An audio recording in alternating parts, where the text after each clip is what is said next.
हाल है भला गेस के भाई, क्या हाल है? अल्हम्दुलिल्लाह। कैसा लग रहा है दुबई? बहुत ही अच्छा लग रहा है यार, एकदम अपने इंडिया की तरफ फील हो रहा है। अच्छा। इलेक्ट्रिक के काम में ही, लेकिन जब मैं वहाँ पे पहुँचा तो मुझे इलेक्ट्रिक का काम नहीं मिला। लॉन्ड्री पे कपड़ा धुलने के लिए मिला। उसके बाद फिर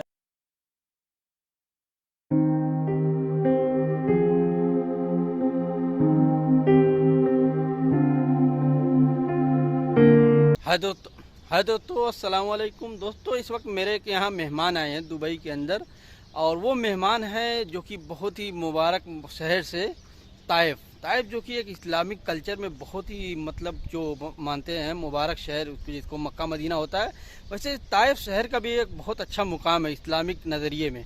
तो चलिए वो भाई की स्ट्रगल लाइफ शेयर करता हूँ। वो कैसे उन्होंने स्ट्रगल करके, पहले वो अरबी के यहाँ फंस गए थे, फिर उन्होंने अपने दम पे मेहनत किया, बहुत मेहनत करके आज वो एक अच्छे मुकाम पे पहुँच गए। यूट्यूबर भी हैं और बहुत अच्छे इलेक्ट्रीशियन भी हैं। चलिए उनसे कुछ उनकी स्ट्रगल पर्सनल लाइफ के बारे में बात करते हैं कि मतलब कैसे, देखो विदेश में कैसे लोग आते हैं और कैसे मेहनत किया इन्होंने, कैसे बागीचे में वो बैठे हुए हैं इस वक्त। मैं उन्हीं को लेवा के आया हूँ और उनसे उनकी पर्सनल लाइफ के बारे में पूछूंगा। तो इनका नाम आजिम भाई है, इनके यूट्यूब के चैनल का नाम है व्लॉग एसके। और ये देखिए कितनी अच्छी जगह है, बहुत ही ज़बरदस्त। यहाँ पे बिल्कुल ठंडी ठंडी हवा चल रही है, और मतलब अरब कंट्री में ऐसी जगह देखने को मिल जाए तो बहुत अच्छा लगेगा। अस्सलाम वालेकुम। और क्या हाल है व्लॉग एसके भाई, क्या हाल है? अल्हम्दुलिल्लाह। कैसा लग रहा है दुबई? बहुत ही अच्छा लग रहा है यार, एकदम अपने इंडिया की तरफ फील हो रहा है। आज़ादी आज़ादी, यानी अल्लाह ताला ने आपकी दुआ कबूल कर लिया है। ये मेरा बचपन से शौक था, मतलब जब से मुंबई में आया बहुत नाम सुना था, यहाँ बहुत आने का शौक था, घूमने का, और ये आपकी वजह से ये पूरा हुआ मेरा शौक। चलिए अल्लाह ताला ने जरिया बनाया, बस एक है। तो आज थोड़ा सा आसिम भाई, जैसे अपने व्यूअर्स को बता दिया, आप इंडिया में किस जगह के रहने वाले? मैं इंडिया, तो बताइए थोड़ा सा। मैं इंडिया में आजमगढ़ का रहने वाला हूँ। अच्छा अच्छा। हाँ, माशाल्लाह। रहता हूँ तकरीबन 25 साल हो गया भिवंडी में, महाराष्ट्र में, पूरी फैमिली के साथ। अभी आपने थोड़ा स्ट्रगल लाइफ के बारे में बता दीजिए, कैसे आपने स्ट्रगल किया। जैसे कि आसिम भाई अभी सऊदीया में कितना साल हो गया आपको? सऊदीया में मुझे तकरीबन 16 से 17 साल हो गया। 2004 में मैं सऊदी आया था। अच्छा, कैसे पहुंचे थे फर्स्ट टाइम? 2004 में मैं सऊदी आया था। उससे पहले मैं मुंबई में इलेक्ट्रिक का काम करता था। अच्छा। तो मेरे एक पटीदार रिश्तेदार, मतलब पटीदार, हाँ मतलब जो चाचा बाबा के लड़के होते हैं, तो उन्होंने वीजा दिया, मुझे बुलाया अलकसीम बुरैदा। अच्छा अच्छा। इलेक्ट्रिक के काम में ही, लेकिन जब मैं वहाँ पे पहुँचा तो मुझे इलेक्ट्रिक का काम नहीं मिला। लॉन्ड्री पे कपड़ा धुलने के लिए मिला। उसके बाद फिर जो स्टोर होता है ना, अच्छा अच्छा, हम वाले काम, टरेला से चीनी आ गई, आटा आ गया, ये सब उतारना होता था। अच्छा। और जो छोटी छोटी दुकान वाले माल लेकर के जाते थे, तो जो भी ऑर्डर करते थे तो गाड़ी में लोड करके उनकी दुकान पे पहुँचाना होता था। तो तकरीबन 4 महीना मैं काम किया। वो तो गर्मी में एकदम बड़ा मेहनत वाला काम हो गया। बुरैदा में तो गर्मी बहुत ज्यादा पड़ती है, बहुत ज्यादा पड़ती है। तो फिर जब मेरा जो कफिल था ना, वो यंग था, उसको नौकरी मिल गई।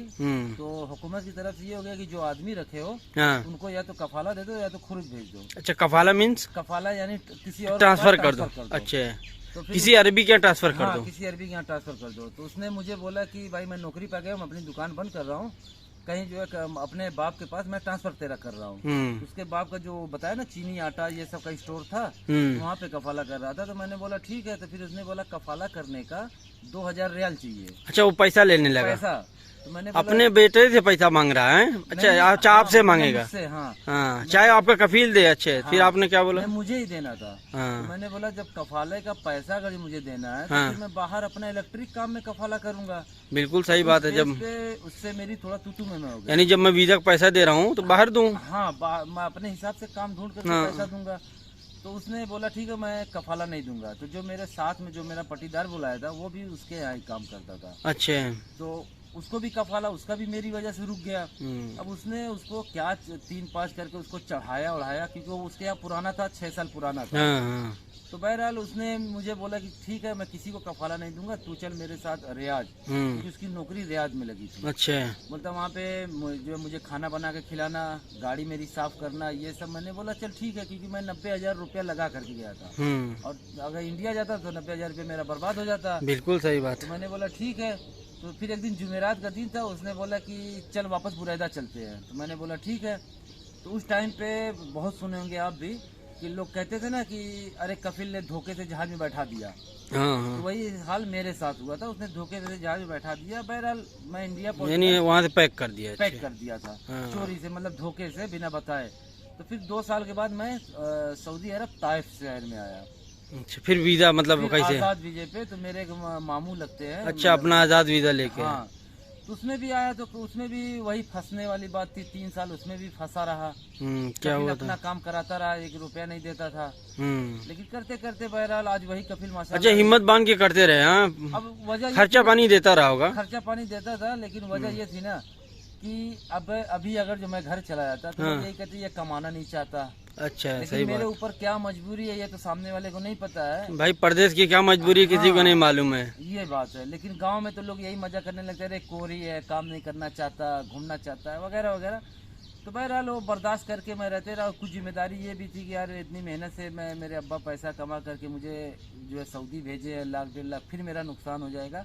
तो बहरहाल बर्दाश्त करके वहीं पे पड़ा रहा। फिर इलेक्ट्रिक का काम धीरे धीरे। अच्छा, मतलब 2.5-3 साल वहीं बर्दाश्त किए। हाँ, लेकिन काम क्या था आसिम भाई? इलेक्ट्रिक का ही काम मिला। अच्छा, इलेक्ट्रिक। हाँ, था तो आज़ाद वीजा इस टॉपिक पे था कि जैसे मुझे कफिल का काम जैसे कभी कभार निकल गया तो फ्री में करना होगा। कफिल को 1 रियाल मंथली नहीं देना होगा। जैसे आज़ाद वीजे में मंथली 21 होती है। हाँ। ये हम कफिल को 300 रियाल या 400 रियाल मंथली देते हैं। हाँ। बाकी आप कहीं भी काम करो, सऊदी में ये सिस्टम है। अच्छा, तो वो मुझे नहीं देना था। जो कफिल का पर्सनली काम निकलता है कभी कभी मुझे फ्री में करना होता है। हाँ। तो मैंने बोला ठीक है कोई बात नहीं। लेकिन वो फ्री में कभी कभी के बजाय यहाँ पे आया तो पूरा नया काम ही, नई बिल्डिंग। हाँ, यानी वो हरदम काम निकल रहा एक था। काम खत्म होता था, दूसरा लाके दे देता फिर था। कि मेरा काम करो। हाँ, यानी जितना उसका काम था वो सब काम मुझसे करवाने लगा। तो 3 साल में उसका काम किया। यानी तो आपको मौका ही नहीं मिलता था बाहर कुछ कमाने का? जैसे 2-4 दिन मौका मिलता था, तो जैसे किसी के साथ मैं 1 दिन काम किया, दूसरे दिन कफिल बुला लिया, 3 दिन कफिल का काम किया, फिर उसके पास आया, 2 दिन काम किया। तो फिर वो लोग जो है मुझे हाँ, पसंद नहीं करने। हाँ भाई, ये तो बीच में भाग जा रहा है। भाग जा रहा हूँ, तेरी कोई भरोसा नहीं, हम काम पकड़ते हैं तेरे भरोसे पे कि तू हमारे साथ है, लेकिन तू भाग जाता है। तो फिर वो लोग काम पे रखना मुझे छोड़ दिए। ऐसे ही करते करते फिर मैं धीरे धीरे धीरे जब कफिल का मेरा काम खत्म हो गया तो काफी लोगों के साथ मैं दिहाड़ी पे काम करता था। यानी रोज जो रोजगार रोज वाला हाँ, रोजमर्रा वाला यानी रोज काम करो, पैसा तो शाम को मिल जाता था। तो बहुत से लोग अपने इंडियन भी थे, पाकिस्तानी भी थे, वो काम करा करके पैसे जो है खा गए, पैसे नहीं दिए। अच्छा अच्छा। कोई 500 रियाल खा गया, कोई 800 रियाल खा गया, कोई 1200 रियाल खा गया। तो इसी में बोला यार इतनी मेहनत करता हूँ, सब पैसे खा जाते हैं, मिलता ही नहीं है। तो फिर मैंने काम करना ही बंद कर दिया। अच्छा। फिर मैंने यही सोचा अब चाहे 1 साल बैठ के खाऊं, करूंगा तो अपना काम करूंगा, किसी और के साथ अब काम पे नहीं जाऊंगा। अच्छा। तो फिर एक इत्तेफाक से सऊदी मिला, मेरे ही उम्र का था। उसके घर पे कुछ लाइट लगानी थी, तो मैं गया वहाँ पे लाइट वाइट लगाया। तो फिर उसने 1 महीने के बाद फिर से मुझे कॉल किया, मेरा नंबर ले लिया। तो बोला कि अजीम मेरा मतलब वो टीचर था, मेरा जो प्रिंसिपल है उसका काम है, 5 फ्लैट है, वायरिंग कोई और किया है, लाइटिंग उसकी लगानी है, तो तू कर लेगा? तो मैं भी थोड़ा सा घबरा गया क्योंकि इतना बड़ा काम मैंने किया नहीं था सऊदी अरब में। हाँ, सही बात है। मैं टावर में काम करता था। हाँ। लेकिन सऊदी अरब में मैं काम नहीं उतना बड़ा किया था, मतलब अपना पर्सनली दिहाड़ी पे तो किया था। तो मैंने बोला यार काम कर लूँगा, लेकिन क्या रेट है वो मुझे नहीं पता है। तो उसने बोला एक काम कर, तू रेट इनसे से पता कर ले, तो जो भी रेट है मुझे बता। तो बहरहाल उसको 2 दिन के बाद बताया कितने में करूँगा। तो उसने बोला ठीक है। फिलहाल उसने मुझे काम दिलाया, मैंने उसका काम किया।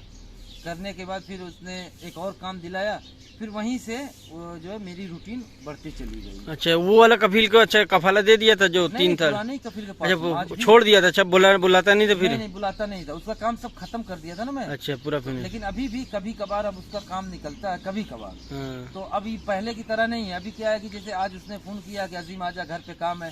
अब जैसे आज मैं बोल दिया आज मैं नहीं आ पाऊंगा, कल आऊंगा, तो मान जाता है। पहले ये चीज नहीं थी, पहले ताल दहन यानी अभी आ, तो अभी का मतलब अभी जा। अच्छा, एकदम पहले ये चीज थी। हाँ, लेकिन अभी माशाल्लाह बहुत बेहतर हो गया। अभी ये माशाल्लाह लड़का हो गया। तो उसका लड़का अब्दुल रहमान नाम का है। और जब मैं नया नया था तो उसी टाइम पे उससे मेरी बहुत अच्छी जनती। उसके साथ मैं देखा वीडियो बहुत बनाया आपने। हाँ, उसके साथ मेरी बहुत अच्छी जनती थी। यानी बहुत अच्छा अरबी मिल गया। बहुत अरबी तो अच्छा है, लेकिन बस वही शुरू में थोड़ा परेशान किया। शुरू में भाई आजमाइश थी, वो आजमाइश थी, इम्तिहान था, जो भी समझ लीजिए, लेकिन शुरू में थोड़ा परेशान था। अच्छा, इलेक्ट्रिक का काम कैसे आपने सीखा? इलेक्ट्रिक का काम मैं आजमगढ़ मोहम्मदपुर में पढ़ाई करता था। अच्छा। 9वीं तक पढ़ा हूँ। वहाँ पर मैंने पढ़ाई छोड़ दिया, तो फिर मैं मुंबई आया। मेरे अब्बू सब पूरी फैमिली लेके मुंबई आए।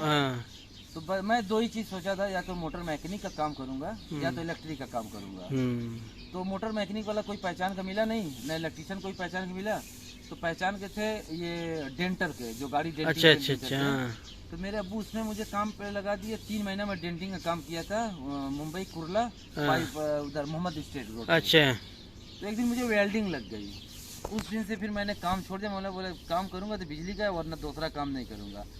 तो फिर ऐसे ही कुछ दिन बैठा रहा तो एक लड़के ने फिर मुझे काम पे लगाया।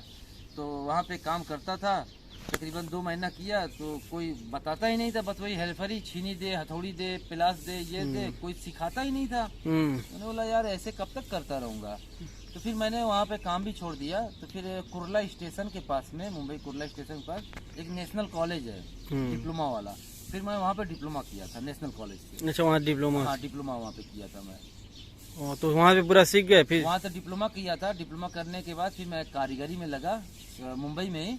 फिर वहाँ पे तकरीबन 6 साल काम किया था मैं मुंबई में। अच्छा। हाँ, 6 साल एक्सपीरियंस हो गया? हाँ, 6 साल वहाँ का एक्सपीरियंस था मुंबई का। तो वाकई में दोस्तों आजिम भाई के यूट्यूब चैनल पे जाएंगे, ये अपनी लाइफ स्टोरी वहाँ पे डाले हैं, कैसे इन्होंने स्ट्रगल किया। इनकी उम्र भी बहुत ज़्यादा है, थोड़ा सा आप कमेंट करके लिखिए कि इनकी उम्र कितनी होगी।